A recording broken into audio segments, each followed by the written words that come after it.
This week on Head to Head, Finn's big secret. You're listening to Head, a Star Wars podcast. Two fans, two generations, all things Star Wars. Begins now. Hello, everybody. I'm Eric Vansel. And I'm Daryl Sanders. And we're your hosts for this podcast. So, it's been a couple of weeks now since the holidays have passed. True. But I have to tell you, for Christmas, my mom got me the Am C3PO book. Cool. So last year, I got the Star Wars Encyclopedia from my grandmother, and this year you get... Yeah, I get the Am C3PO book, and I have to say... think it's so nice. And they are. It really is cool. But one of the things that's really cool about this is you remember when he was talking about it during Star Wars Celebration last year. Right. And I think you and I were even talking about, like, oh, yeah, it'd be kind of cool to, read it or whatever. But, I mean, to be honest, as much as I really wanted to read it, it was a little bit down on the priority list. Because, I keep up with all the Star Wars novels and comics, and it's not that I don't like to read any of the autobiographies or, behind the scenes stuff. Right. But I mean, if I'm going to read something, I want to be able to read something engaging and that's really kind of like in the Star Wars universe, not talking about it. Oh, okay. I see what you're saying. See what I'm saying? Because, like, for instance, the other comic that I got recently was, what was it? It was Was it this Kylo Ren? Yeah. Yeah, I remember you were telling me about that. Yeah. Yeah. And that was awesome because it actually talked about, like, how he got the Knights of Ren and... Oh, good. Yeah. I mean, trust me. It's like a total canon expanding type of a thing. So that's another thing. If you guys haven't gotten the Kylo Ren comic yet, it's not the Age of Resistance. It's... I think it's... No, it might be that. Nah, because they're doing something... I don't know. Just look it up. It's the latest Kylo Ren book. We're so terrible. We should... One of these days, we'll actually research before these shows, right? But this Am C3PO book, though, actually chronicles, from how he got the job as C3PO. What he was doing a little bit before that. Like, it doesn't start out like a lot of them where it's kind of like, I was born and whatever, and they go through the whole childhood, and you're just like, dude. Just get to it. But no, he gets pretty much right to it. He gets to the part where, he's hearing about it. He auditions. He gets the part. Right now, I'm up to... They're still fairly early in the A New Hope, production. So, and he's, the difficulties of the costume, how it was created. I mean, it is really good. Well, yeah. I remember when we went to the Star Wars exhibit down at the DIA, and... I remember I had mentioned that when we saw the 3PO costume, how it was kind of laid out in that display case. Yeah. How it had that neoprene. I didn't even know that whole the wiring and all that stuff was on this whole neoprene type. Yeah, but here's the thing though, because that was probably from one of the later ones he was wearing. I mean, when you really hear about all the early stuff and how they're molding it and casting it and how they're trying to get it right and even moving and how he's almost falling and just there's just so many things and just the style at which that he writes and he's telling these stories. He's such a natural storyteller. Yeah. I mean, when we watch him on various celebrations and when he's telling stories, that's true. He's just always really engaging and he's hilarious. Yeah. And I mean, it's just one of those things where, I mean, I'm telling you guys, if you really need to go out and get this book, if you're a Star Wars fan, because it's really telling you the story of Star Wars from a completely different perspective.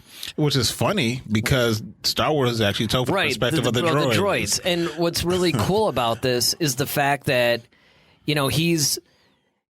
his perspective is something that we've really never heard before. It's not just his version of the same old stuff. I mean, this is stuff that nobody has ever really talked about. Well, that's sweet. I mean, I'm interested to hear more, and I'm going to try to actually pick it up myself. Yeah, man. I'm telling you, pick up the book. It's not a super long read. I'm sure I'm going to, by the time we do the next episode, maybe, yeah, I'll finish it. Shouldn't be like Thrawn Treason. Or where it took me 6 months to read it. Or Last Shot. Oh, man, yes. Last Shot saga. Yep. The better part of 2018 or whatever. Yep. But yeah, I mean, if you guys get a chance, go out and pick up this book. There's actually a lot of really good stuff coming out. Sweet. All right, well, I think it's time we, get out of the library and go back to Cantina. Go to the Cantina. Yes. All right. All right, what do we got first on the can? I'm still getting over that stupid sinus infection. Man, trust me, it's Michigan. It does. Yeah. So, what are your thoughts on Rey's new saber from, the Rise of Skywalker? And what do you think about her burying Luke and Leia's? I love that new lightsaber. Yeah. From the time that it fired up and that hum that it made, and the fact that it's yellow. It's funny too because I don't know how conscious Chris Terrio. I mostly credit him even over JJ because JJ is aware of a lot of lore and canon stuff, but he doesn't really keep track of all the minutia of it. But Chris Terrio, that's different. Yeah. He really knows a lot of the different nuances about the subtle things and all the the deeper stories and everything like that. And from somebody who does that, there is definitely a meaning behind all the colors of the lightsabers. And in fact, if you go online now, you can actually see all the if you use blue, it means justice or something, and it's kind of sort of like your personality and what you think and how you believe and the kind of Jedi you want to be. Right. It goes into that. And after reading about the yellow lightsaber, I could totally see that being a reflection of who Rey either already is, or who she will be, or who she's already on her way to be. Yeah, I mean, and the funny thing is, we've seen the yellow lightsaber in other mediums, such as here, when we're, into the Clone Wars and it's been in Rebels. Animated stuff, and it's been in, comics, and, it's been talked about in books, but this is the first time we've ever seen it in movies. Right. Now, if I'm not mistaken, I think very rarely, but it's usually the Guardians usually wield the yellow blade, and they believe that that's what Rey is basically becoming. It's the guardian of. I'm trying to remember exactly of what the it Jedi, was. basically. I wish I can remember, but yeah, that sounds right. Yeah, because I think that's basically what everybody was kind of saying there. There's this scene. I think it's from. I want to say it's from Clone Wars, where they're marching up towards Palpatine and. The Guardians are behind them, and they got but they wield pikes instead of lightsabers, but they're usually double bladed, almost they're almost kind of like the Praetorian Guards or the Royal Guard, from So, but this of the Jedi, side. But I think if she's more like the Guardian, because with her being the last Jedi, essentially, she has to pretty much be the guardian of the text and everything like that. So I don't like the fact, though, that she buried Luke and Leia's lightsabers, though. Really? No, I really wanted her to keep those as. I took that as she buried them, so when somebody who wants to claim them or whatever can actually. There's actually a reason behind her burying the lightsabers. I don't recall what it is. I don't even remember if it was an interview that I saw with somebody or what. But there was it's kind of funny how in this episode there seems to be a lot of things we don't remember. I'm noticing. I don't remember but it's the amnesia episode. Yeah, the amnesia episode, exactly. But there was something along the lines of there was definitely a meaning to that. And when I saw that, I was like, oh yeah, that makes sense. It's also a show she can hide them and then claim them at a later point if she wants. Yeah, I mean, but I feel like she should have kept those with her just as. Well, that's how I felt too until I read that thing that I can't remember. The relics and what, and still there's still so many unanswered questions, such as, okay, so remember in Force Awakens. When Maz hands her the lightsaber and then she instantly has those visions. How did that happen? By touching a lightsaber. Yeah, you're still on the Rise of Skywalker unanswered questions, aren't you? I mean, there's just so many, man. But it's just there's that, though. And I think it's because it's tied to that lightsaber, to Luke, and, of course, it was originally Anakin's lightsaber. Yeah, and I think it was part of her, the Force was calling her to be, on this journey and to become this next Jedi. I won't even say last, right? Even though that was sort of the implication of that. Obviously, she's going to go on probably and train a bunch of people, but yeah, I think it's I think all that's connected. I don't think anything was done accidentally. Just like I really don't think that the fact that the lightsaber blade of her new lightsaber being yellow, I don't think that was accidental. No, I like the fact that she used her staff to actually make it. Yeah. Because we were always saying, like, man, we were like, saying that, yeah. Yeah, that she, and we don't know, we only seen her ignite one end. Mm-hmm. So we have to wonder, or we kind of still on the fence if the other end lights up? Yeah, it's a good question. Because then it'd be almost like the pikes that, these guys are wielding, but even theirs, they still were both. I almost wonder if it's a situation where the hilt is just sort of like the end of the staff, and then if she wants to, she can remove it and use it as a lightsaber. I mean, there's a lot of unanswered questions about that.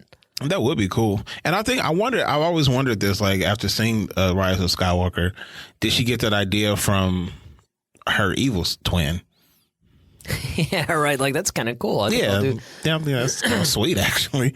So maybe I'll, borrow that. Yeah, I never really thought about that. I'll tell you something else. I thought Leia's lightsaber was incredible, too. Yeah, the hilt of it was cool. That was really cool. And it was actually cool to actually see her, like, dueling with Luke, and then she actually bested Luke, which was impressive. Well, and this has been talked about in a lot of the canon novels, she was the one that Yoda wanted to train. And that makes sense. Obi-Wan was more or less, I guess, pushing Luke, but Yoda really was sort of putting it on Leia. That's the one that he originally really wanted to train. I don't remember why exactly they ended up resolving. Again, amnesia episode. Do you think that's why we got Rey, though? Like, because we never got a chance to see Leia do it? Well, I mean, honestly, I think that they thought that it would be interesting to see a Luke Skywalker-esque journey, but through a woman's point of view. Yeah. Which I guess you could say, yeah, it would almost be like what Leia would have been like. Mm-hmm. You know what I mean? Obviously, Lucas was going in there, because what was the name? I can't believe we keep doing this. We? Yeah, you've been saying it too now. Once. Yeah, once. No, is it Jaina or... It was Luke... No, Kira. Oh, yeah.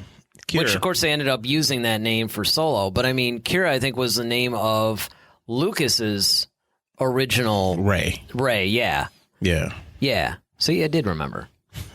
But, yeah, I mean, I think that he was probably thinking along those lines, too, of sort of putting that spin on it. Like, what if it was a Leia-esque character that was doing it? I think that would have been cool.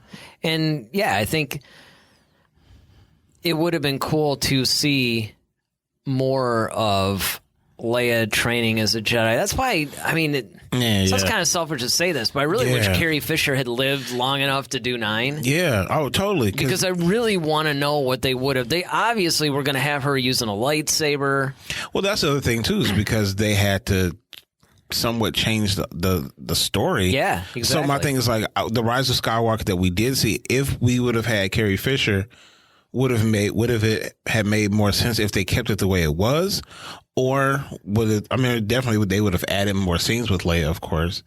But yeah, it kind of makes you wonder, what would the story have been like? Yeah, that's what I'm saying. Like, because first of all, at the time that was happening, Colin Trevorrow was still the director. True. So it would have been his story. We already know. He already confirmed he would not have brought Palpatine back. Mm-hmm. So now it really makes me wonder what he would have done, because Snoke was killed. Mm-hmm. So yeah, I guess that's part of, like we were talking about last week, the aftermath of the Rise of Skywalker. Everybody's like, yeah, well, what was that Colin Trevorrow story again? Why don't bring that out, and let's make that. And let's get the Lord and Miller Solo while we're at it, Right. We're getting all these alternate universe things. But yeah, I loved the yellow lightsaber. I thought that I kind of wish he had that earlier and used it. Yeah. As soon as I saw it, I'm like, man, that's like one of the coolest.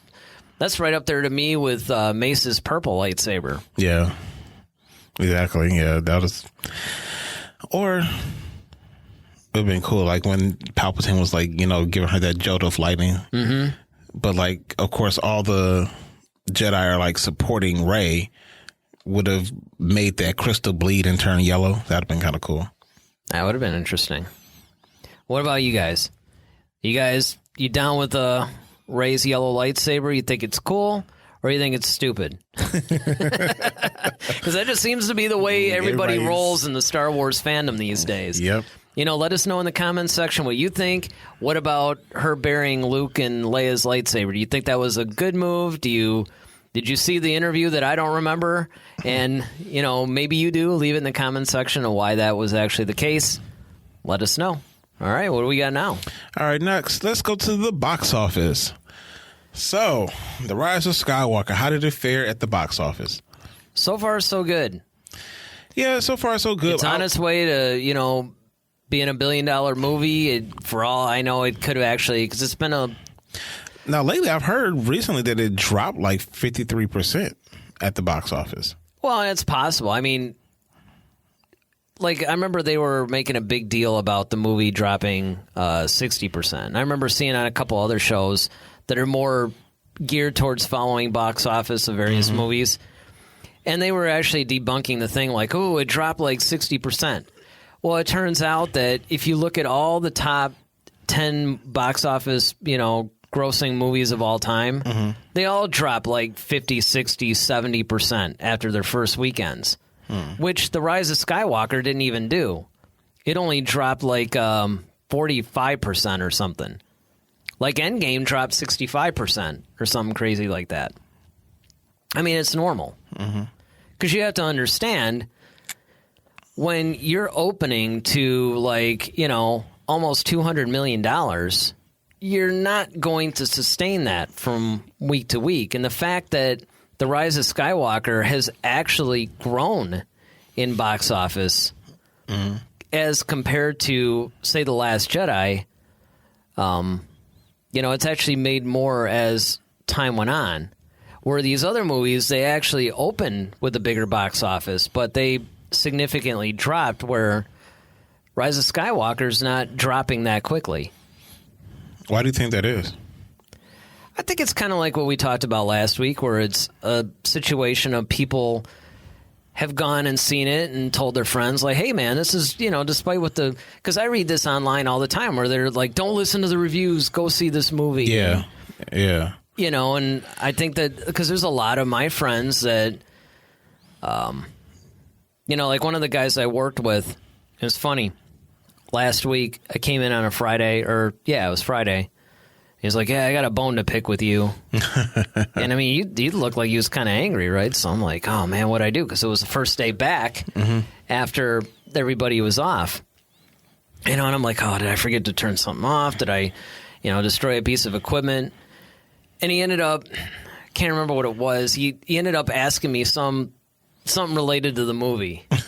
And I was like, oh, this is a Star Wars thing. But that was actually where it sort of lost it for him. But that was like the end of the movie, though. Okay. And then a lot of people, though, were kind of like, oh, yeah, man. Like, one of my bosses at work, called me up on like New Year's Eve. He was like, yeah, man, I thought it was really good. So again, it's like I think a lot of people are going to see this movie and they're telling all their friends, like, hey, this is actually a really good Star Wars movie. Yeah, I mean, like, originally it was funny because, my friend Chris, also on CD Moore, he often responds on a lot of our stuff. And oh, yeah. Yeah, so he's Chris...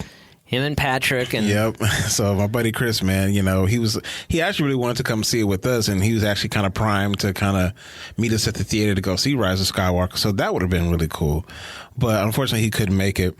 But I saw that he did eventually, get the chance to head out to go see it. So I'm really anxious to kind of hear what he has to say about it and what he. Oh, he's thought. written us.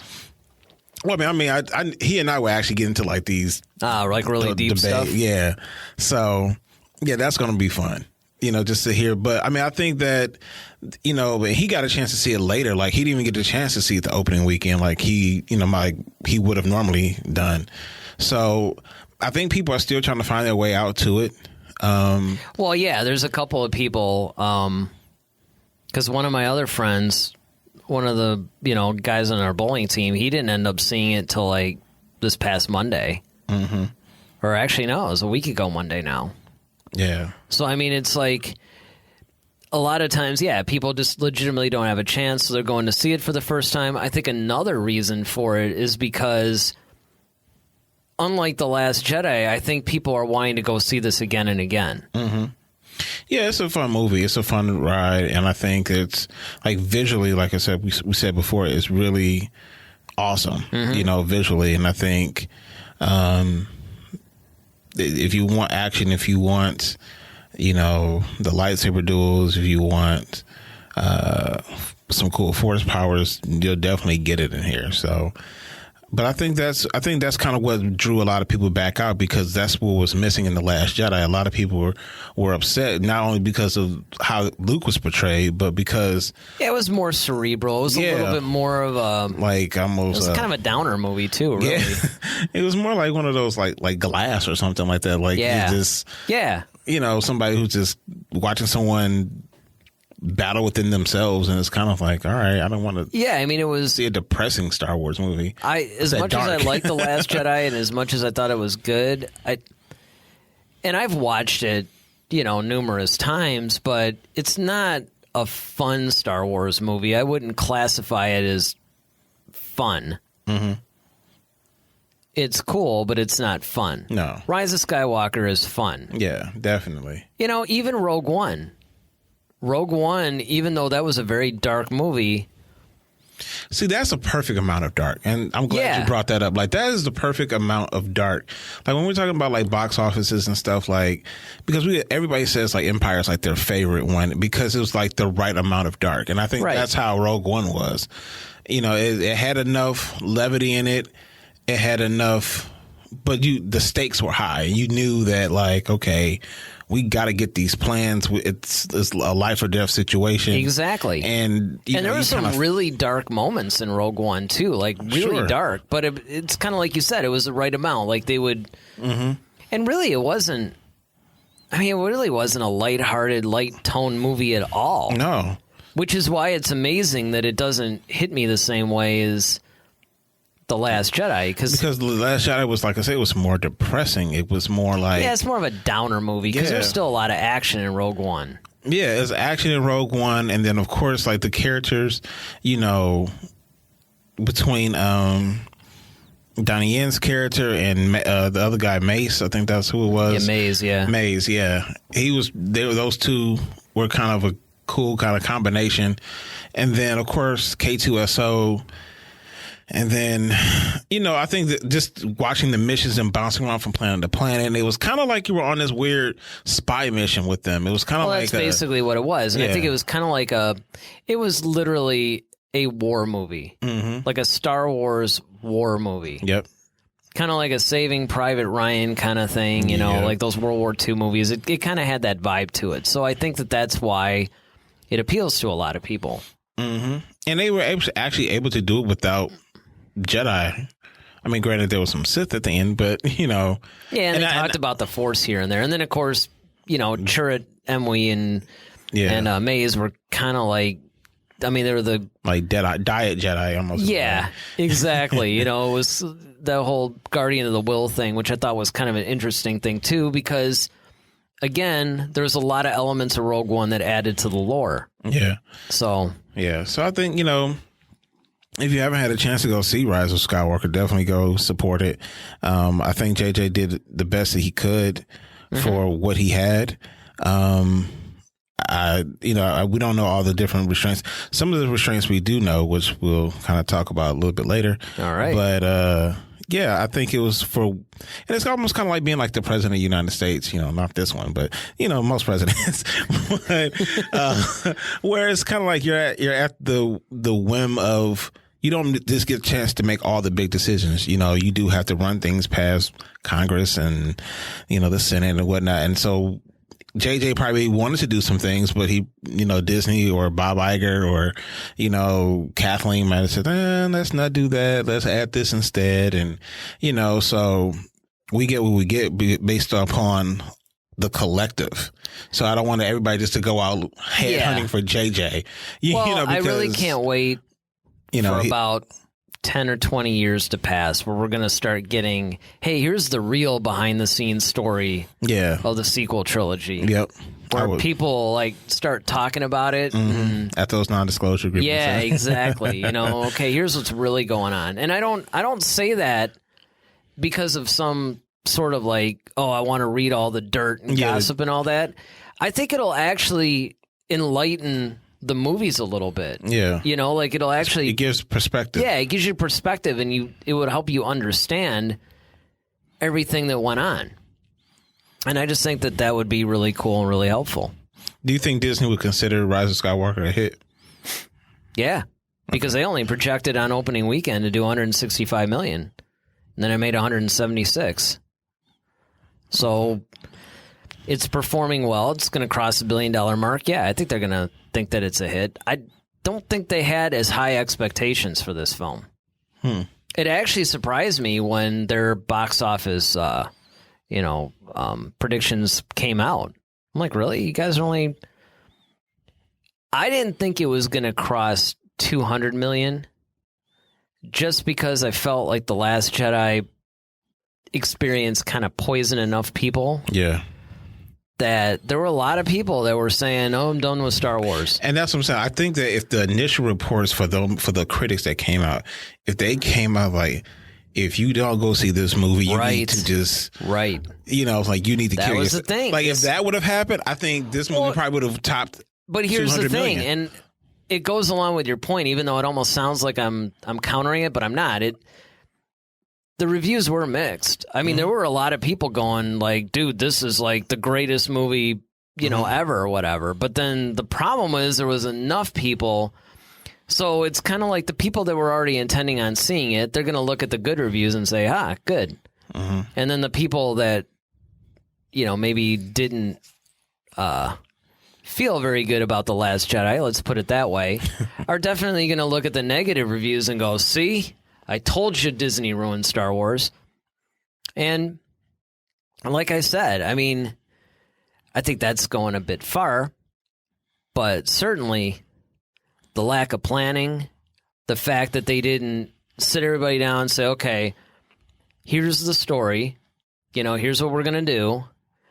Okay, by the end of Force Awakens, we have to get to this point. By the end of The Last Jedi, we got to get here.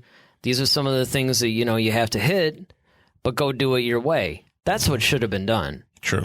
And I think that the box office would have reflected a lot more positively on this film if that had been the case. I completely agree. But what about you guys? First of all, how many times have you guys seen the movie? That's a good question. Let's put that in the comment section. How many times have you seen the movie? And did this movie actually live up to your expectations? Either as a Star Wars movie or, box office performance, whatever you guys want to talk about, leave it in the comment section. All right, what do we got next? All right, so while we're talking about edits, JJ, good old Mr. JJ Abrams, he has his own cut, rumor says, of The Rise of Skywalker. Yeah, and I've been hearing all kinds of different things about this. Everybody's been talking about the JJ. They want to see the JJ cut. Yeah, and there's some people that say that it doesn't really exist. There's other people that are talking about it, but honestly, even though I've read a little bit about it, I don't know what this supposed JJ cut is supposed to be. So the information I have is that there are certain things like, one, JJ didn't want the kiss between Kylo and Rey. He didn't want that in the movie. I guess once again, this hasn't been completely confirmed. This is just the rumor mill. But yeah, he didn't want the kiss. He wanted something actually different where in the support that, or the background that supports this is that originally he had scheduled for that scene for, Mace Windu, Anakin, and Obi-Wan, I believe, to actually come as Force Ghosts and to help push Rey when she was fighting against the Emperor. Hayden Christensen was supposed to be on the panel at Celebration, but at the last minute, they basically X'd him out. So that's part of what's kind of giving that support to like, okay, this was JJ's original vision for some things. I heard they cut out like a big scene, or there's a scene that was actually supposed to explain a lot of stuff that they asked for him to kind of get rid of.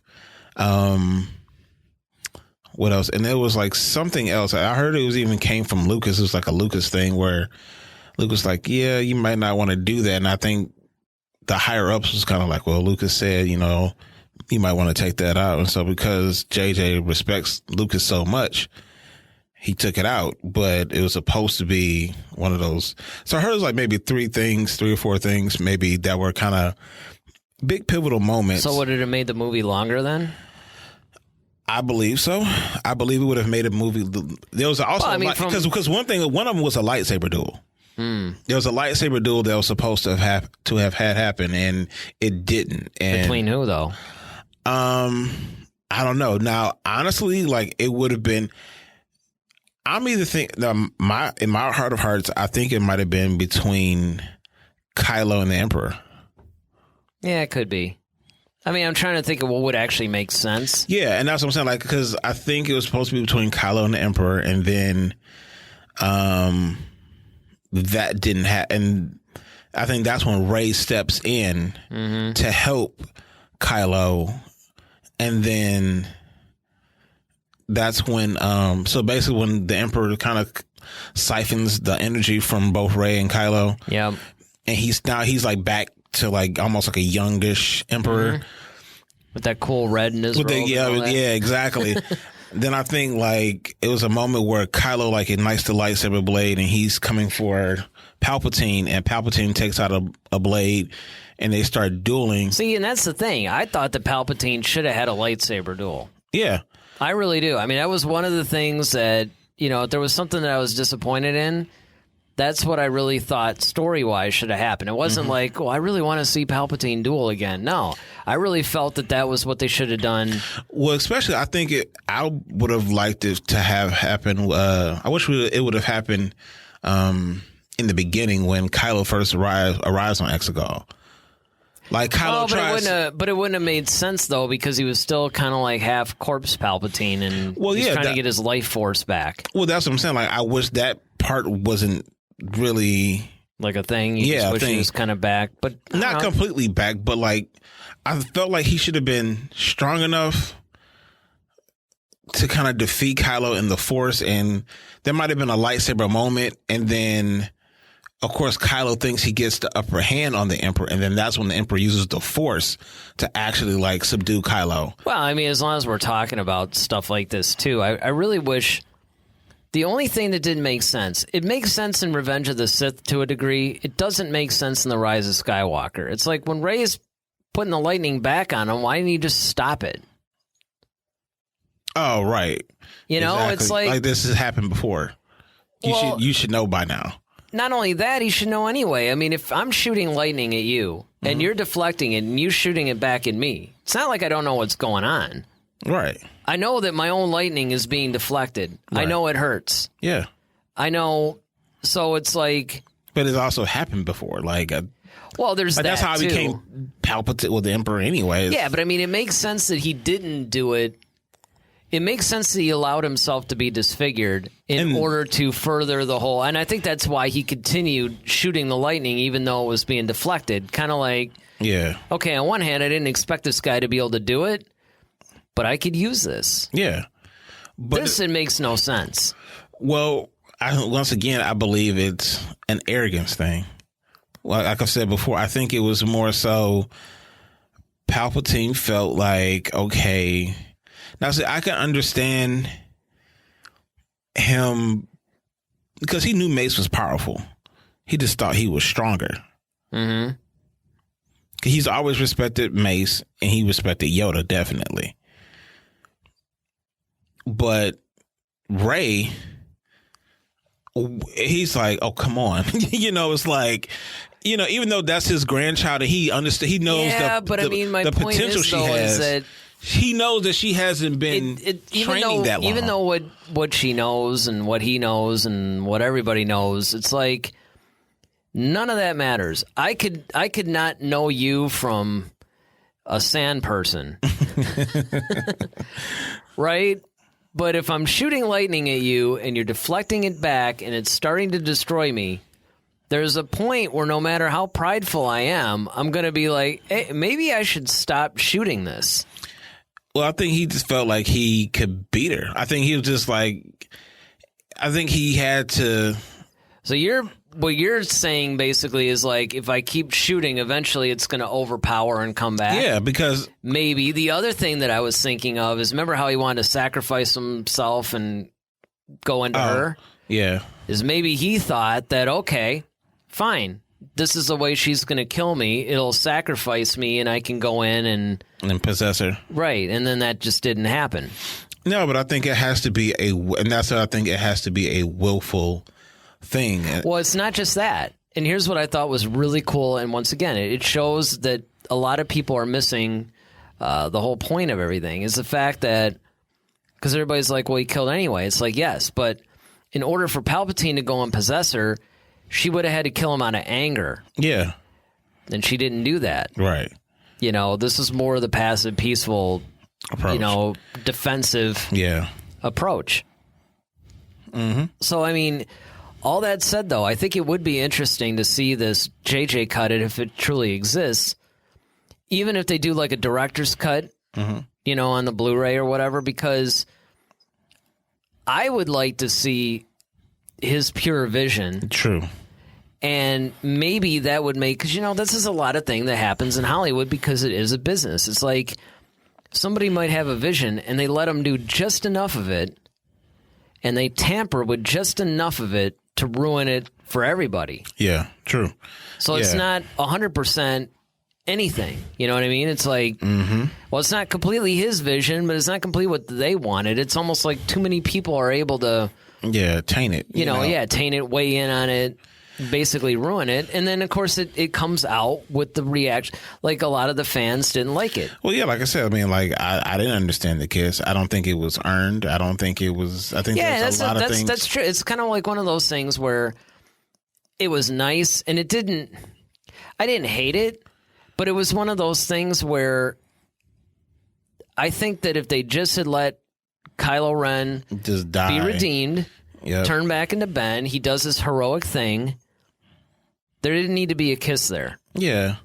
That was purely fan service. Or like, since, the best thing, honestly, the better thing would have if you want to bring things full circle, is, because remember, he's like, okay, next time I hold out my hand, like, you'll take it. And she's like, no, you'll take mine. That would have been. She held out the hand and he took it. Yeah, that would make. Died, yeah, would have been awesome. Exactly, that would have made sense. Print. Exactly, like, but then to have the so kiss. When's the Daryl Sanders cut coming out? Well, first of all, I know it's going to be split between two movies. Definitely. But yeah, but so that's what I'm saying. Like, I think there's some things, and I think they tried to shoehorn that thing in, and it's just like it wasn't earned, and it didn't make sense because, like we said before in the last podcast, it's like, all right, they spent their whole time hating each other, basically. Well, at least Rey hated Kylo. Kylo, I don't think really hated Rey. No, he just felt she was disillusioned. Yeah, he wanted to turn her to the dark side. That's all. It wasn't like he hated her. He was actually trying to be like, But I think because she took away, the father figure in Han Solo that she thought she found, and, the evil things that he was doing throughout the galaxy, she was just like, especially not understanding where he came from. Like, look, you got great parents. Like, I've met them. You got a great uncle. What's wrong with you? And it's like, you're just a brat almost. And, so that's basically what it was for Rey, but she spent most of the time hating him, and then at the end you kiss him. It's like, that did not make sense. They just don't have it. So I think that I can understand if JJ said, I don't really want that in there, but I can see the studios like, no, put it in there because it's a nice, Disney thing to do. And not to mention the fact that it's going to, this is what a lot of people wanted. And it's a perfect example of, well, this is what people want. Go ahead and throw it in there. And it's like, no, see, George Lucas wouldn't have done that. And that's what I'm saying, where fan service is not necessary. I mean, he did, don't get me wrong. I know George Lucas did some fan service things. Mm-hmm. He put in Quinlan Voss, Like, they mention him. He put that in there. He took some little things out of the expanded universe and plugged it in there as like little Easter eggy kind of things. Mm-hmm. But he did it his way, and he didn't do it at the expense of the story. Yeah, it wasn't shoehorned in. Right. Absolutely. All right, well, I think it's time to, finish up these last few drinks that we have. Yes, sir. Definitely, get that done. And we're going to move on. Yes, sir. All right. So what do we got next? Next, we have Duel of the Fates. So this week, last week we did Rise of Skywalker versus Avengers Endgame. Mm-hmm. So this week, which was the better conclusion between the two sagas, Rise of Skywalker or Return of the Jedi? Well, I think we gotta hands down give this to Return of the Jedi. Absolutely. I mean, I don't really think that anybody would disagree with that. Yeah. And honestly, it's not for the reasons why I think most people would think. A lot of people would look at the somewhat muddled way that they had to like pretty much like right size and like redirect the course. Mm-hmm. Because even a lot of things that people incorrectly and inaccurately ascertain is the fact that Rise of Skywalker is somehow retconning Last Jedi and doing all this other stuff. And it isn't. No. In fact, if anything... He actually supports it in a lot of ways. Exactly, because some of the things that people forget are like a lot of criticism that Rian Johnson got, for instance, was... he made Rey's parents nobodies or whatever. And everybody thought, oh, that's like a crazy thing because it sounded... But if you actually go back and look at a lot of the interviews during The Force Awakens, JJ is actually quoted as saying, I like to make people come from, nothing special because let them be important for who they are, not because of who they're related to. Mm-hmm. And this is supported by Daisy Ridley, who later revealed that JJ told her that, Rey's parents are really nobody. So all Rian Johnson was doing was just, picking up the mantle and continuing it. So JJ was not actually retconning The Last Jedi. He was retconning The Force Awakens. He was retconning his own story because he changed his mind at some point between making The Force Awakens and now. And there's a lot of instances like that. Well, I would definitely say, even in, with Rise of Skywalker versus Return of the Jedi, I think it's hands down Jedi just because I think you had better... it wasn't rushed. Well, that's what I was going to say. It was the fact that a lot of times I think people would think that anybody would say Return of the Jedi just because it didn't have all the problems. Yeah. That it wasn't. But it's really because, it told a cohesive story that was the conclusion of, at the time, a cohesive saga. Right. It didn't have to, fix any issues.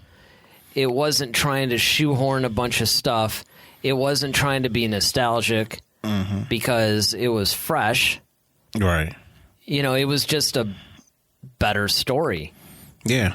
I think it was just a better story.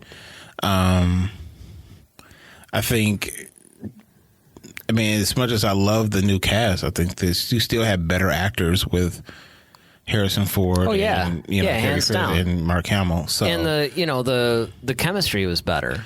Yeah, and then of course I think it's just with the turn of Vader was more earned for me. It was also more impactful. Yeah. So I think that was... And this is true, even though at the time, you only had the 3 movies. Well, yeah, See, it was definitely, you can say it was more earned if you factor in all 6 films, but you don't even have to. If you just look at, A New Hope, Empire Strikes Back, and Return of the Jedi, there's more of an arc there, I think. True. And now, outside of 3PO, I really don't. There's nothing quotable about this movie. Like, you know, like you and I were actually like through the original trilogy, we could quote the movie like in everyday life backwards and forwards with no effort, basically. Mm-hmm. But in this, it's like it really didn't give you anything that's like, okay, like even for example,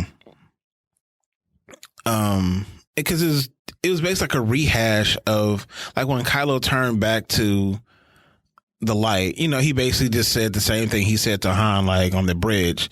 Just now it was the opposite. Like, okay, I don't know if I have the strength, you know, to do what I need to do. You do, you know, of course he chucks the lightsaber. But like Vader's whole thing is like, okay, well, let me look upon you with my own eyes. And he's just like, but you'll die. Nothing can, you know, nothing can stop that now. You know, it's just like, dang, like this is really it. And then there's that reveal of like, man, we've been waiting to see what this guy looks like under this helmet all this time. And it's just like, you know, him trying to call out to his son, you know, just all those type of things. These movies, the dialogue, once again, it just didn't have it. I think the key to the whole thing is basically the cohesiveness of story. Well, yeah, but I mean, think if that was fixed, we would be having a very different conversation about the sequel trilogy. True, but I'm just talking about just the writing. I'm a fan of the trilogy. Yeah, me too. But I'm just saying, like the writing of the dialogue. Like I think, like the story is one thing, but the dialogue is like another piece to it, and that's something that. I mean, it felt very George Lucas-ish. Very George Lucas-ish when it comes to dialogue, as opposed to more of a Irvin Kershner type, you know, and those writers for that. So it's just it didn't have. Well, Kasdan's the one. Well, Kasdan, yeah, Lawrence Kasdan. And I mean, that's the thing. It's like, and they wrote, you know, basically Return of the Jedi too. Mm-hmm. You know, I mean, I forgot if Kasdan actually had a role in that one or not. But I know it wasn't Lucas that just. I mean, you know, he had some stuff here and there, but of course he had more control over the overall over that. And again, even though you had two different directors come in to finish out the trilogy, you still had one guy who generated the storyline, who then oversaw the story, and that's the problem. You know, the other problem is, and other people on other shows have said this. And it's true. You know, Kathleen Kennedy is one of the greatest producers ever. Mm-hmm. The problem is she was thinking more like a producer than a studio head. You know, and part of her being such a great producer is she tries to empower the directors to, you know, do what they want, follow their vision. But as a studio head, though, you have to rein in story. You have to put in the right, you have to do, and that's the problem is that you think that's what Bob Iger and Pablo Hidalgo, do you think that was more on them? No, I think it was more that she should have done one of two things.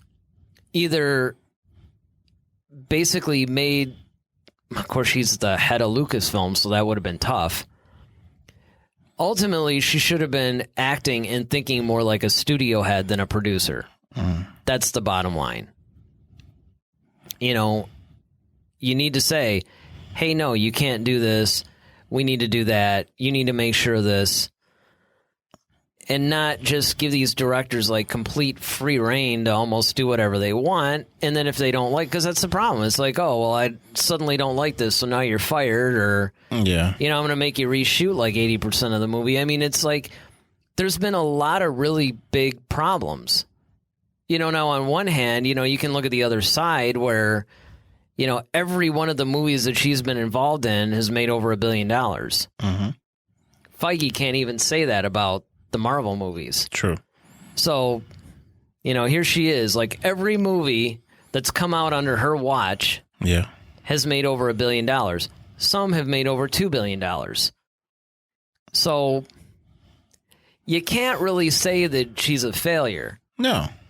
On the other hand, there's definitely a lot of things that are, you know, she's allowing there to be cracks in the armor and it could endanger the future of the franchise.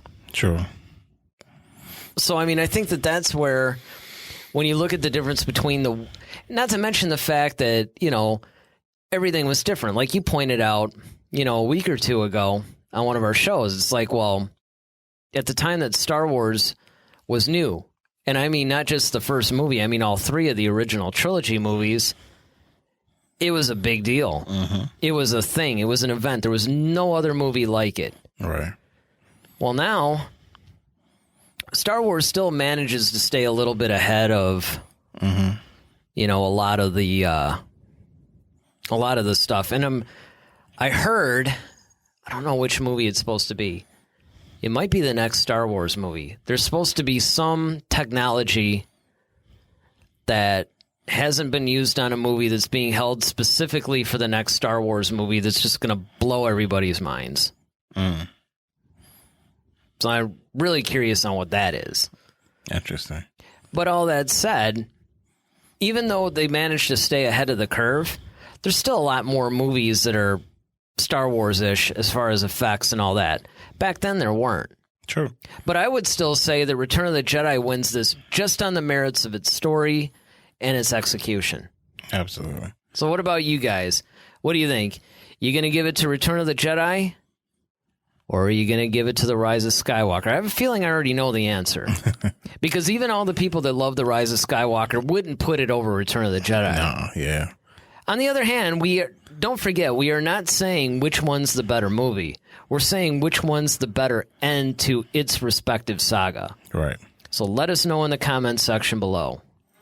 All right, what are we moving on to next? Next, we have From a Certain Point of View. This is our feature topic. Yeah, we've been getting a lot of certain point of views lately. So, this week, what did Finn really want to say to Rey? So, somebody overheard J.J. Abrams at a party, at like the opening or something, like at the premiere. And somebody had asked him that question, and the answer that he gave this person was that Finn wanted to tell Rey that he was Force sensitive too. Mm-hmm. Now, there's evidence throughout the movie that supports this. Definitely. That he can sense things, and, he's definitely using some Force-like abilities without it being too on the nose. So it supports that. Mm-hmm. The obvious answer that everybody thought it was that he loved her or something. Yeah, but you know we what? even thought that, at first. Yeah, but I don't... Even watching the movie, I never really got that vibe. I think he does love her, but not a romantic type of thing. I think it's more like a brother-sister or, deep friendship. Well, I think... Don't get me wrong. I mean, if she asked him out, he'd be probably all about it, but... No, I mean, I think that there's a part of that there. I think it's one of those situations. I think it's a situationship. I think it's a thing where you have someone you like, but they basically put you in the friend zone, and you just have like, okay, well, I'd rather have you here than not at all. But don't get it confused. I still love you. It's just I can't act on it. So I just have to love you from this position that you put me in. I can relate to that. So most guys can. But, we're all Finns here. Yes, we're Finn friends. Finn friends, yeah. We're in the Finn zone. Yeah. I'm going to start using that now. Yeah, absolutely. So, yeah. Feel free. Just give credit. Exactly. Your check will be in the mail. But no, I really think that makes sense, though, because when Poe was getting kind of jealous of the fact, like, okay, well, why can't you say? It's kind of it totally reminded me the Han Solo thing. Yeah, Return of the Jedi. But you could tell Luke. That's who you could tell. Exactly. Completely. Yeah. So the fact that he was just like, yeah, like. That's the thing I love about Finn. He's completely honest. Like, yes, that's exactly what it is. Like, I can't tell you. And I think that makes sense because, like, you wouldn't understand that. But it's like, I can talk to Rey about this because obviously she knows what this feels like. So I think that is and it's cool because I remember we all thought that, like, Finn initially in The Force Awakens was going to become a Jedi. And I remember he was always trying to figure out his place in the world just like Rey was. And he could never. We often talked about that. Like, all right, in Last Jedi, he was kind of like not really used to the best of his ability, or the best of the ability that we thought he could be used. So in this makes perfect sense that's the reason, or that will be the big secret. Like, hey, I have it too. Now what? So I need you to kind of show me what you've learned, and he could become like basically like the first pupil. So if that were to happen, and see, I think that would make a great. Be like, for instance, could we start with that whole force lightning, transports? Could we do that maybe? And... Yeah, I mean, like, and so that's another reason why I figure like, well, why would you bury the sabers? It's like, okay, at least give him something to train with. I mean, he's still got to build his own now, but at least give him something to start off with. But, I don't know. I think I would love to see a movie on that, because I think it would be hilarious just to watch Finn. I do think it's a little strange that they basically, once again, this is what you alluded to, where it's kind of like, okay, it's the last movie of the saga. Why would you put that in there? True. Why would you even put that in there? Why would you tease that? Because why would you tease that? It's not going to be resolved. Exactly. And so now... What kind of monster are you? I mean, you're trying to answer all these questions. And you leave us with more questions. And now you got to give us at least one other one. Yep, one for the road. If not more. It's like, and yes, I know this whole song and dance about, well, it'll be in an upcoming novel. It's like, no. Yeah, like you said, off camera, that if you started in the movie, if it starts in a film, it should be resolved in a film. I agree. And I'm one of those like expanded universe kind of new canon guys, right? I love all the novels. I love that stuff. I'm one of the people that definitely says, if you really want to get the full Star Wars effect, like if you really want to get the full benefit of being a Star Wars fan, you really should read at least the key novels and comics in the new canon, or, in the case of the old expanded universe. Case in point, Catalyst. Great novel. I promise you, if you read Catalyst, you will have a completely different outlook, an expanded outlook on Rogue One. It's really that important. Even if it was like one of those, like, I actually was able to finish it before Rogue One came out. Right. But let's just say, okay, you've seen Rogue One like a zillion times.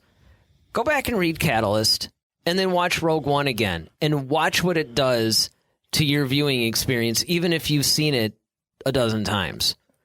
Yeah. So I'm a really big proponent of it. I recognize that, not everybody is into Star Wars to that degree, but I'm saying that if you're into Star Wars, you consider yourself a hardcore Star Wars fan, you really should read at least the key books. Now, that said, I still am really adamant about the fact that you should not make it a prerequisite to read one of the books in order to get an answer or enjoy a movie.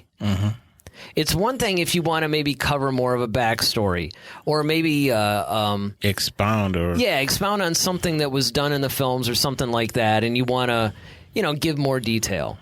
Like, for instance, Snoke. You want to talk about where Snoke comes from and his whole origins? Even though we know, Palpatine. That Palpatine made him and all this stuff. But now let's just say you want to make a book on how Palpatine created him, what his plan was. How did he start the First Order? How did he start how he wanted to use them. You want to put all that in books and comics? Great. But if you actually introduce something in the films that's like kind of a weird cliffhanger, don't make people actually read the book to find out the answer. Yeah. That's just not cool. And also don't do it the other way around.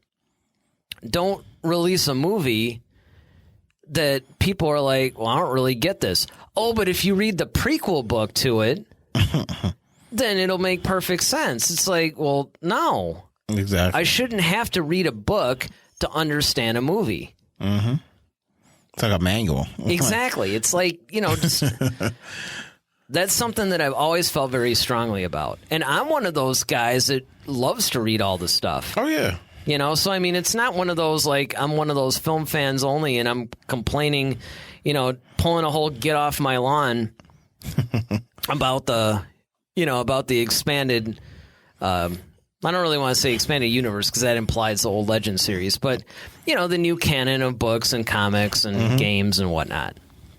Yeah, I mean, definitely. I completely agree.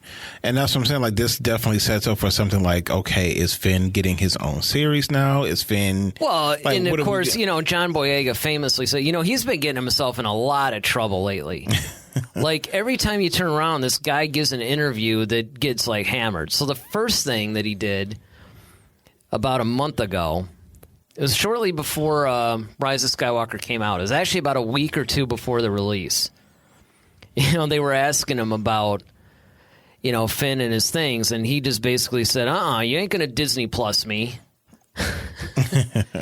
Which, you know, you get what he was trying to say, but the way that because he was like, you know, I'm in the films or whatever, it's kind of like, okay, you're kind of saying that, like, you're above this, you know, you're a movie guy. Okay, that kind of slaps the face of people like Ewan McGregor, Pedro Pascal, Werner Herzog, Nick Nolte, all these people that have signed on to the Disney Plus series. Yeah. It just doesn't sound good. I mean, I think people understand what he was trying to say, but it just sounds a little condescending and not cool. And then, I guess last week... You know, he made some sexual comment about Rey and, you know, really? It was like some, like, really, it was some kind of, like, rude response to some fan's question. Like, it was funny in a way, but it was like, really, dude? That's kind of... on the edge. Yeah. A little dark side of... kind of surprised you would actually put that out there, considering Daisy Ridley could read this and could take offense to it. Yeah. So Boyega's been one of those guys that has been a little bit on the edge. Of things. You know, he says some inappropriate and honestly...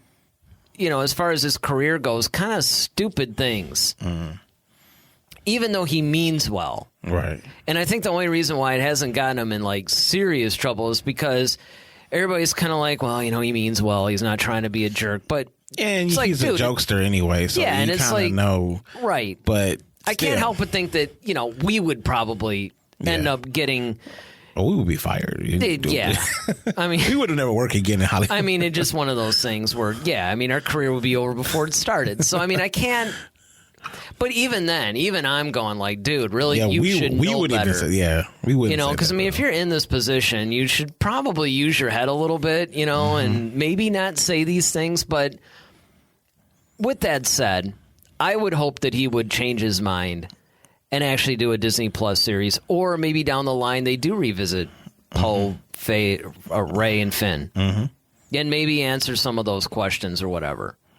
Yeah. You know, I've even said, like I said last week, do the Yuuzhan Vong series, but do it with Rey, Poe, and Finn. You know, and then, of course, you can have Chewbacca, and you can actually keep that series almost intact the way it is, but you just swap out the original trilogy characters with those guys, and you'd be all set. I'm sure we're going to get a lot of Finn stories, you know, in the books and the comics, and maybe even some in the games. But we'll have to see, because that's just going to be one of those nagging things. And it's like, dude, JJ, why are you doing this to us, man? Yeah, but I think that's just, once again, not goes back to your original thing, just not planning it all the way out. It's like, why would you do that? If you, why would you even do that? That's something like you just haphazardly, like, okay, this is supposed to tie up everything. Well, and it's one of those things, too, where I can understand maybe from a certain point of view that perhaps you're sitting there thinking to yourself, like, well, this is just like one of those little things. It doesn't really matter. It's not a big story point. But it's like, dude, it's Star Wars. It's Star Wars fandom. You know we're going to obsess over this. Right. You know, there's going to be everybody's going to wonder. You can't just put that out there. You know what this is like? JJ is actually notorious for this, guys. Oh, yeah. The whole Star Trek thing? No. Although there's probably that too. But this is actually like him putting the whole Maz Kanata, you know, oh, how'd you get this lightsaber? Oh, that's a story for another time. We never got it. Yep. Where's the story? Where do we learn where Maz got the lightsaber? Mm-hmm. Never. Yep. You know, I mean, I can understand, okay, leave it up to Rian Johnson and Colin Trevorrow to do it, but it's like, dude, you actually did episode 9 now. Mm-hmm. Why didn't you answer it? True. And not only does he not answer that, but then he puts in another thing with this Finn thing. Yeah.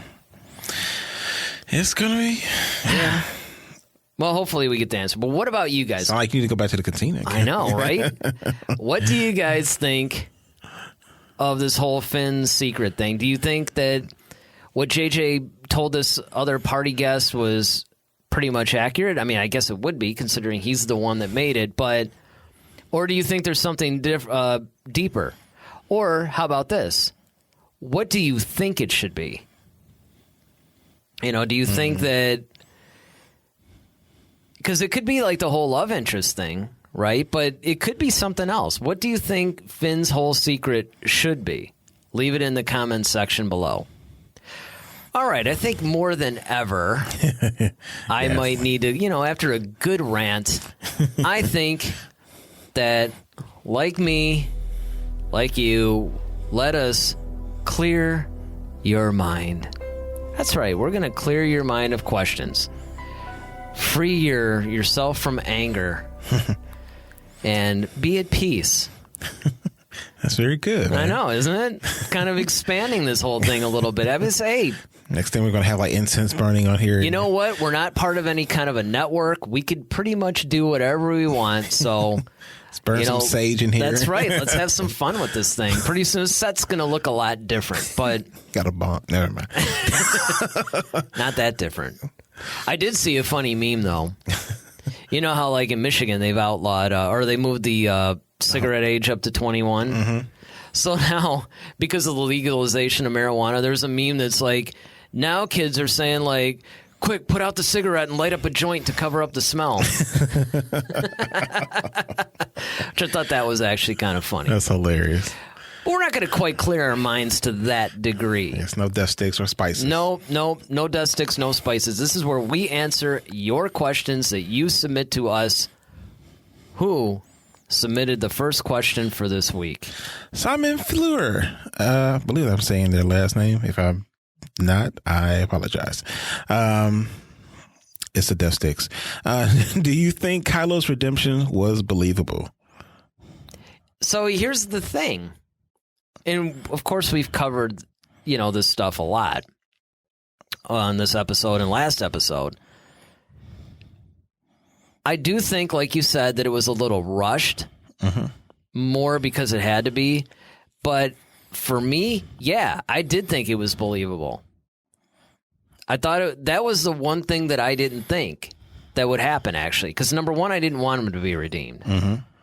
Number two, I'm like, well, if he's going to be redeemed,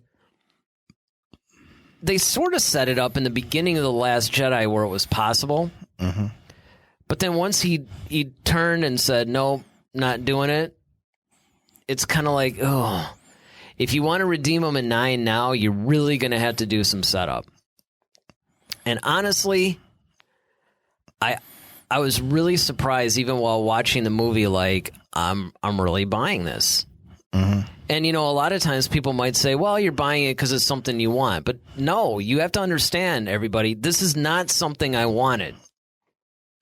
But it was something that once it was happening, I'm like, this is actually really cool. Because I kind of like Kylo Ren as a good guy.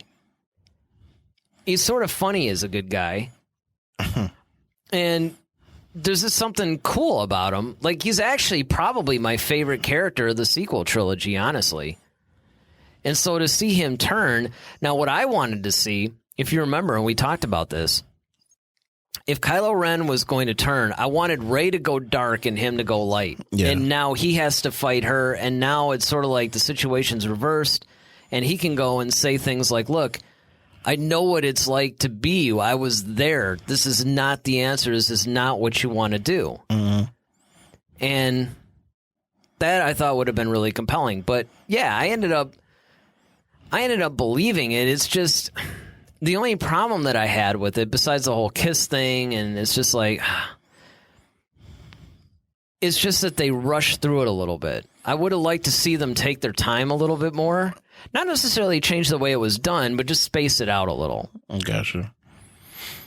Yeah, I guess like the only reason why I guess I kind of feel that it's believable is because of Leia. You know, it's like, all right, that mother's love is something different, you know, and so he got rid of, because remember, he couldn't kill his mother before. Right, and that's a very important point, is that they did set up a little bit of, now there's still a chance. Yeah, and because he couldn't kill his mother, and then he seemed kind of like shocked, definitely shocked, but hurt when that other TIE fighter just kind of did it for him. I'll tell you what, though, it's almost too bad that Han wasn't a Force ghost in a way, because they could have really like turned around a Return of the Jedi. Oh, but you could kill me? That's who you could kill? After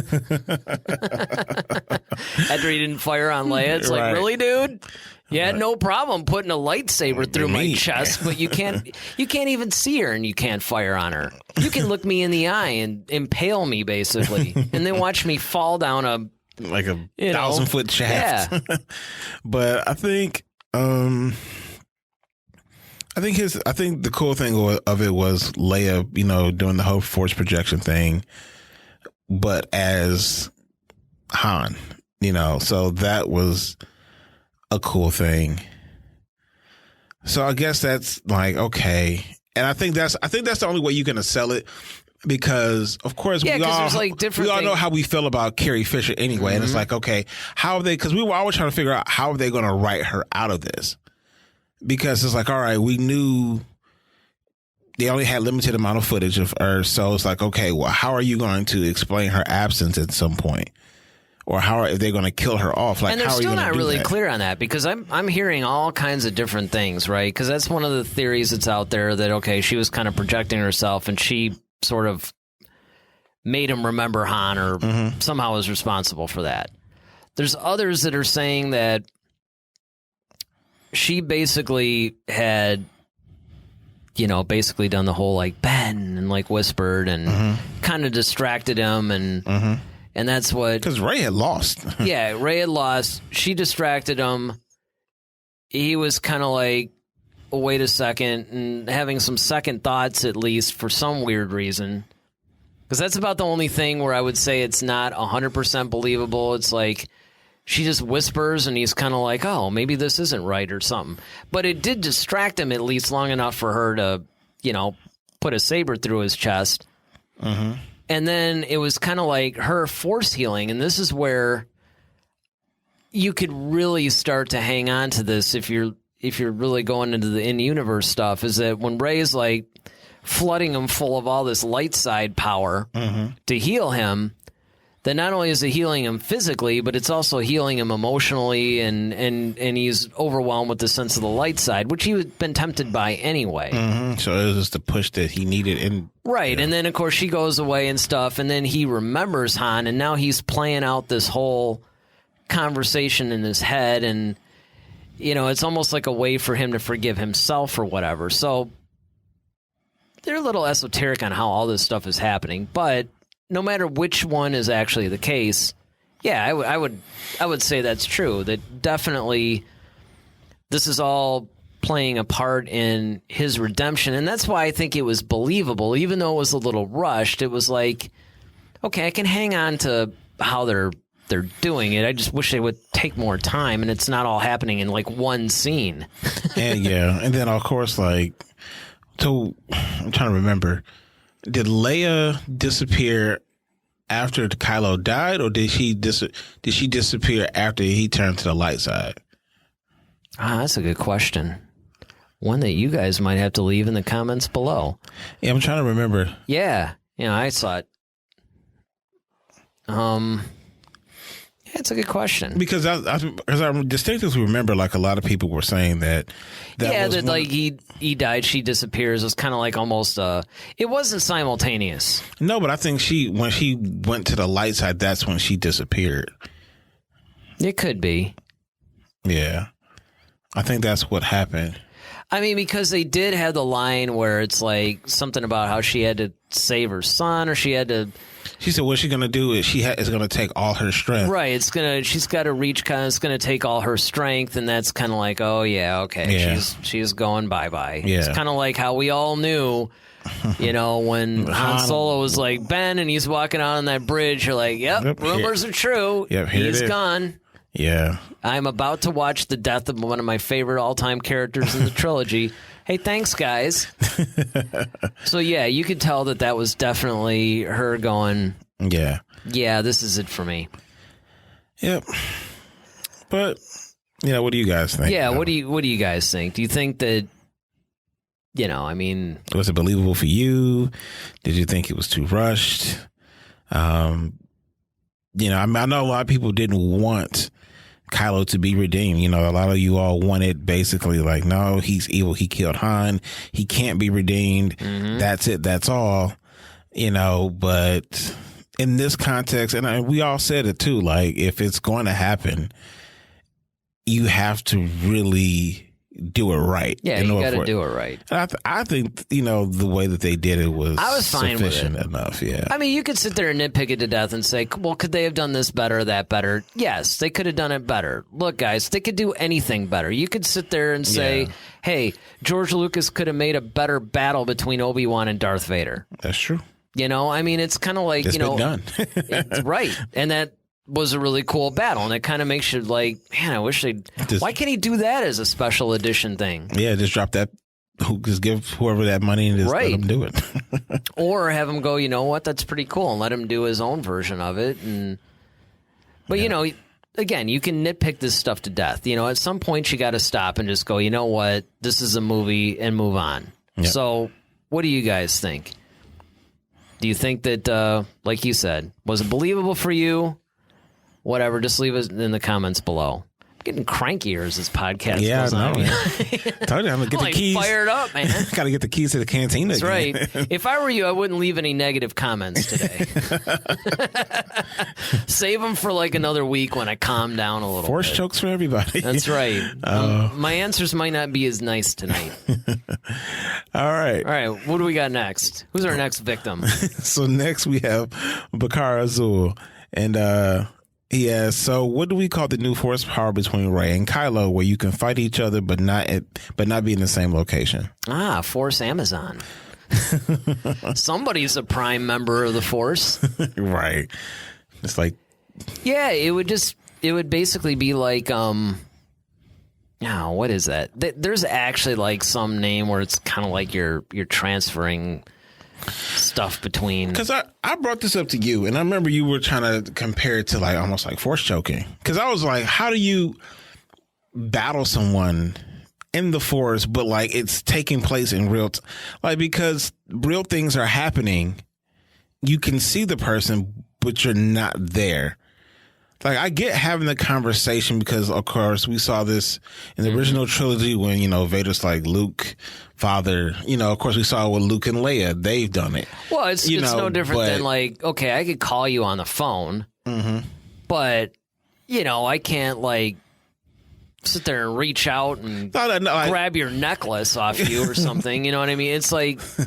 Yeah, I mean, like, that's what I'm saying. Like, it's one thing to FaceTime somebody, but it's another to, like, be like Ghost Dad and come through the phone and, like... Yeah, that's what I'm saying. Like, so... And it's real. It's not even, like, a projection, almost. It's VFX. Well, and move on. Well, yeah, but I mean... But no, seriously, it's basically one of those things where... Because I thought that was one of the more interesting things that happened in the movie, too, where... I could see them, if you think about it, it was sort of an extension of what happened in The Last Jedi. Mm-hmm. Where, there was a point where Rey got splashed with water and a little water Mm-hmm. was on the Star Destroyer or whatever. Yeah, and Kylo was like, rubbing his exactly. glove, and yeah, he could kind of see. He could see the water. He could see. Right, and you have to think that they're doing this over time because some time had passed between The Last Jedi and Rise of Skywalker, so you could tell that they had been in somewhat constant contact once this connection had been made. Mm-hmm. So they probably just learned how to do more and more things, to where they can hand each other off stuff. He's grabbing her necklace. He's doing all this stuff. Yeah, I think what you brought up is probably the more fantastic version where they're actually having a full-blown duel. Yeah, because at that point, it's like, well, what do I need to go to you for? I can just do it across the galaxy. Pretty much. I did think it was kind of cool, though, that you still didn't know where she was until the helmet fell. And it's like, oh, you're on my ship. Yep. Exactly. So they were trying to be somewhat realistic. But again, this is where I caution everybody. Fairy tale. Okay? It's a fantasy. It's not a sci-fi film. Quit trying to, come up with all these explanations and all this other stuff. I mean, first of all, if you really want to be hyper technical about it, you're assuming that everything that works in the Star Wars universe is the same way that it works here. And that's not necessarily the case. But even before you get to all that, you still have to look at it as a fantasy. Think of every fairy tale that you've ever been told. You're not going to sit there and pick on the realisms of stuff when you have sorcerers and magic and laser swords and all this other stuff going on. It's kind of like, okay, there's things that are going on that you don't necessarily understand. And you just kind of have to roll with it sometimes. This is where Eric, starts to quote Kylo Ren in Last Jedi. Just let it go. I mean, it's just one of these things where I keep seeing everybody holding this to this ridiculous standard. Well, I mean, my thing is, it's not so much the realism. I think I'm just wondering, No, I know and I understand even where the question is. Or, right now, what's the person's name? Poor Bakari. He just asked a simple question. He's probably just like, dude, I just want to know the name of the Force power. Right. I'm not picking on anything, and I get that, and that's true. And I mean, and I'm trying to remember. There was actually a name because they would have this in. Maybe the encyclopedia. No, well, they probably do, but I mean, more magic themed things, kind of like a Lord of the Rings style thing or whatever, like a Dungeons and Dragons. There's actually a name for when you're transferring physical objects through a more ethereal realm, let's say, right? But you know what? I think how it happens, though, at least I can explain how it happens. I think because of the fact because Kylo explained it earlier when he, I forgot what kind of, but he called it like that triangle or that weird connection that they have, because with him being a Skywalker, her being a Palpatine, they create this whole they almost create their own world almost, because they're so powerful in the Force. Well, and I will bring individuals. This up. I will bring this up. I'm sure Chris Terrio, when he was co-writing this thing, and he was kind of like the canon junkie of the duo. So basically, what it comes down to is you also had the world between worlds that we were introduced to in Rebels. Yeah. And who knows what was up with that and how much they've learned about that. And, needless to say, another thing that people forget, and I promise I won't go on a rant this time. It's getting mad. Another thing that people forget is that unlike anybody else other than Luke, she has all the Jedi texts. Mm-hmm. She's got everything that, they've learned and compiled over the years and put down in there. So, and you can even see her. And this is what I thought was cool about the movie, too, about how she ran across some. She went to the book and started, looking it up. And, hey, I think I've seen this before. And, yeah. The Wayfinder. Yep. I think it's what she was, trying to reference, right? Yeah. So it's kind of showing and establishing that, hey, I'm going back to... These things aren't just sitting on a shelf somewhere and collecting dust. I mean, I'm really going through this stuff. And so consequently, Yeah, she's going to get... Because if you look at it, okay, when you look at the prequel trilogy, they had a very academic way of learning about the Force and the powers and stuff. And it was very controlled, and you had this whole like library, but you had to have special access and authorizations and permissions, and they basically taught you a lot of the basic stuff, and they basically taught you a lot of combat stuff. Okay. Then the Jedi go bye-bye for a while, right? And then you don't hear anything about them until Luke. Luke is the next person that we run into, if you're going in order, who is exposed to the Force. All he has is Obi-Wan. He's just kind of learning as he goes. Yoda's teaching him some stuff. Yoda's not going to teach him all this like crazy. He's going to teach him what he needs to know to go face his father and do what he needs to do. Okay, so really, none of the Jedi up to that point has had just unfiltered access to all this knowledge. So it's not surprising that Rey is exhibiting a lot of these Force powers that, you know, we had never seen before. Everybody's like, oh, she's a Mary Sue or whatever. It's like, no. Two things. One, she's a Palpatine. So that could explain a lot. Who, by the way, like, is actually melding the minds, basically like a mind meld between her and Kylo. Right. Okay. And then on top of that, you also have somebody who's like really exposed to all these different things that none of the Jedi before her even had access to. So by the time we get to Rise of Skywalker, I could hang with the fact that she's able to do quite a bit of stuff. Yeah. So, and she still had Leia. And Leia was training her. Yep. And that's another thing. And I think that the movie was purposely trying to establish all this stuff. Like, look, guys, this isn't, you know, like her just figuring out all this stuff. Yeah, it's not happenstance, yeah. Right. You know, and I mean, and what I really like is they even went further to show that Leia had trained with Luke. So it's not like, oh, yeah, well, how did Leia find out all this stuff? It's like, give it a rest, people. Okay? Fairy tale. I know we're going to get comments on this video. The views and comments expressed by Eric Vance are not that embarrassing. Yeah, right. Please direct all your negative comments to this guy.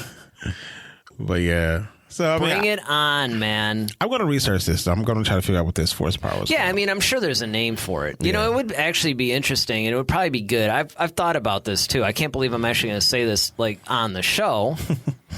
But one of the things that I've been wanting to do since we started this, because you know how this is always a discussion show between it, but since we are covering a lot of different news stuff, or we're talking deeply about things, there's something that I used to do, which of course you remember. You know me for a while. You remember when I used to buy all those like different encyclopedia books and the droids, and like they had that the planets one, they had the vehicles, the vehicles and weapons. ships. Yeah, they vehicles had and ships, and planets and something. They had like a whole series of books that was basically like all this information. Well, starting with The Force Awakens, what they did was they made encyclopedias based on the films versus just different categories, right? And they've done this for a number of them. They're like the visual dictionary, I think it's called.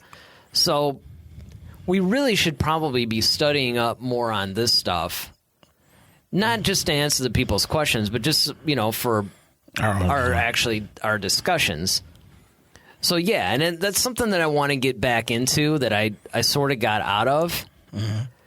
Because my knowledge of a lot of the, like something like this question, like if it had come up about, say, Empire Strikes Back, like 10 or 15 years ago, I probably could have answered, like, everything. Like I probably could have told you like all the plant life that grows on Dagobah or something. That's how crazy I was. Yeah. Whereas I got a little bit away from that, and I'd like to get more into that stuff. But yeah, I mean, if any of you guys knows the name of that Force power too, drop it in the comments section below. We'd love to hear from you. All right. Well, I think that's going to do it for our show. Eric needs a go nap. and take a Xanax and calm down, and and then you can go off and do whatever it is you do in between our shows. I'm going to go back to the cantina. Right? So, hopefully you guys, drew some enjoyment or at least entertainment out of this week's show. We'll see you guys next time when, of course, we're going to discuss more things Star Wars. Don't forget to follow us on Twitter and Facebook at HeadToHeadSW, also Instagram, and subscribe to our YouTube channel.